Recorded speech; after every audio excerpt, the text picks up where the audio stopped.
Hi అండి. అందరూ ఎలా ఉన్నారు? ఈ వీడియో యూట్యూబ్ స్టార్ట్ చేయాలి అనుకునే వాళ్ళకి, ఆల్రెడీ స్టార్ట్ చేసిన వాళ్ళకి ఎంతో కొంత యూజ్ అవుతుందనే ఉద్దేశంతో ఈ వీడియో చేస్తున్నాను. నేను యూట్యూబ్ స్టార్ట్ చేసి 3 ఇయర్స్ అవుతుంది. 3 ఇయర్స్ బ్యాక్ యూట్యూబ్ మానిటైజేషన్ అవ్వాలి అంటే 1,000 సబ్స్క్రైబర్స్, 4,000 వాచ్ అవర్ అవ్వాలి. ప్రెజెంట్ ఇప్పుడైతే 3,000 వాచ్ అవర్ వస్తే చాలు. నా ఛానల్ మానిటైజేషన్ 10 డేస్‌లోనే కంప్లీట్ అయ్యేది.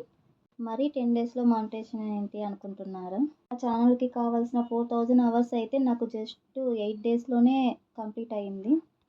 నేను అప్లోడ్ చేసిన 1 వీక్‌లోనే నా 8వ వీడియోకి 96,471 వ్యూస్ వచ్చాయి. కేవలం 8 రోజుల్లోనే ఒక్క వీడియో వల్ల 3,000, 8,000 వాచ్ అవర్ అయితే కంప్లీట్ అయిపోయింది. సో, అలా ఆ వీడియో వల్లే మానిటైజేషన్ అవ్వాల్సింది. బట్ నేను చేసిన మిస్టేక్ వల్ల నా ఛానల్‌కి మానిటైజేషన్ అవ్వలేదు. ఇక్కడ నేను చేసిన మిస్టేక్ వచ్చేసి వాచ్ అవర్ అనేది 1 ఇయర్ లోపే ఉంటుంది. అంటే 1 ఇయర్ దాటింది అంటే ఆల్రెడీ వచ్చిన వాచ్ అవర్ అనేది తగ్గుతుంది నెక్స్ట్ ఇయర్‌కి. సో, అలా నా ఛానల్‌కి 4,000 వాచ్ అవర్ వచ్చింది. సబ్స్క్రైబర్‌కి 1,000కి ఇంకా 300 రావాలి. కానీ కన్సిస్టెన్సీగా వీడియోస్ అప్లోడ్ చేయకపోవడం వల్ల ఇక్కడ నాకి ఛానల్ అనేది పడిపోయింది.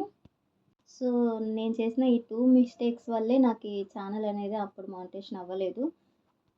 యూట్యూబ్ స్టార్ట్ చేయాలి, అమౌంట్ తెచ్చుకోవాలని అందరూ అలాగే స్టార్ట్ చేస్తారు. బట్ అందరికీ సక్సెస్ అనేది వెంటనే రాదు.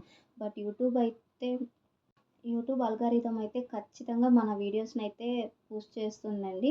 బట్ ఇక్కడ మనం చేసే మిస్టేక్స్ వల్లే మన ఛానల్ అనేది గ్రోత్ ఆగిపోతుంది. కేవలం యూట్యూబ్ మీదే డిపెండ్ అయ్యి అయితే అసలు ఉండకూడదు. మనము మన లైఫ్‌లో ఒక పక్క జాబ్, ఇంట్లో వర్క్, స్టడీస్ ఇలా ఎక్స్ట్రా ఏదైనా వర్క్ ఉంటూ యూట్యూబ్స్ చేసుకుంటాం కాబట్టి ఇక్కడ మనం డైలీ వీడియోస్ అప్లోడ్ చేయం కాబట్టి మన వీడియో అనేది చాలా మందికి ఇక్కడే మైనస్ అవుతుంది.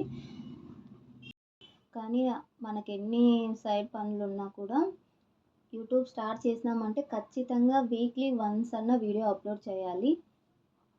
కన్సిస్టెన్సీ అనేది మెయిన్. అలాగే మనం ఏ కంటెంట్ పెడుతున్నామో కాపీరైట్ లేకుండా టీవీలోనివి, బిగ్ బాస్, ఎక్స్ట్రా ఏమైనా షోస్ ఉంటాయి కదా! అందులోని క్లిప్స్ తీసుకొచ్చి పెట్టడము ఇలాంటివి ఏం చేయకుండా మన ఓన్ కంటెంట్ అనేది మనము అప్లోడ్ చేసుకోవాలి. మనకి ఏదొచ్చు బాగా అనేది ఫస్ట్ మనం ఆలోచించుకోవాలి. యూట్యూబ్ స్టార్ట్ చేయడం అనేది పెద్ద కష్టమేం కాదు. చాలా సింపుల్ పని. అందులోనూ యూట్యూబ్ స్టార్ట్ చేయాలంటే మన కాడ అవి ఇవి ఏవేవో లైటింగ్ స్టాండ్స్ అన్నీ ఉండాలనుకుంటారు. అంత ఏం అవసరం లేదు. ఇప్పుడు నేను అప్లోడ్ చేస్తున్న ఈ వీడియోస్‌కి కూడా ఏం యూట్యూబ్ లైటింగ్ ఇలాంటివి ఏం యూజ్ చేయట్లేదు నేను. ఓన్లీ ఒక మొబైల్ అంతే. మన మొబైల్‌లోనే కొంచెం బ్రైట్‌నెస్ అనేది పెట్టుకుంటే కొంచెం లైటింగ్ అనేది బాగొస్తుంది కదా! సో, ఇంట్లో ఉండే లైటింగ్స్ బాగున్నాయి అంటే మనకు ఆ వీడియోకి సరిపోతుంది. స్టార్టింగ్ ఇలా ఉంటే చాలు. మేము అన్నీ కొనుక్కోగలం, మా దగ్గర బడ్జెట్ ఉంది అనుకుంటే ఖచ్చితంగా కొన్ని వస్తువులైతే తీసుకోవాల్సిందే.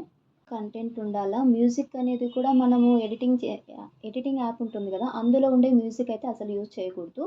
మనం వైటీ స్టూడియోలోనే ఉండే కొన్ని మ్యూజిక్స్ ఉంటాయి కాపీరైట్ లేనివి. అవి మాత్రమే మనం డౌన్‌లోడ్ చేసుకొని ఇందులో యూజ్ చేసుకోవాలి. మన ఓన్ కంటెంట్ కాపీరైట్ లేని మ్యూజిక్‌ని లేదంటే వాయిస్ ఓవర్ ఎంత క్లారిటీగా, నీట్‌గా ఉంది అంటే ఖచ్చితంగా యూట్యూబ్ అనేది మన వీడియోని పుష్ అనేది చేస్తుంది ఒక్క వీడియోనైనా. యూట్యూబ్ వీడియోస్‌కి సంబంధించి ఏమన్నా ఇన్ఫర్మేషన్ కావాలంటే కామెంట్ చేయండి. ఈ వీడియో ఎవరికైనా యూజ్‌ఫుల్ అనిపించింటే please like to support my channel.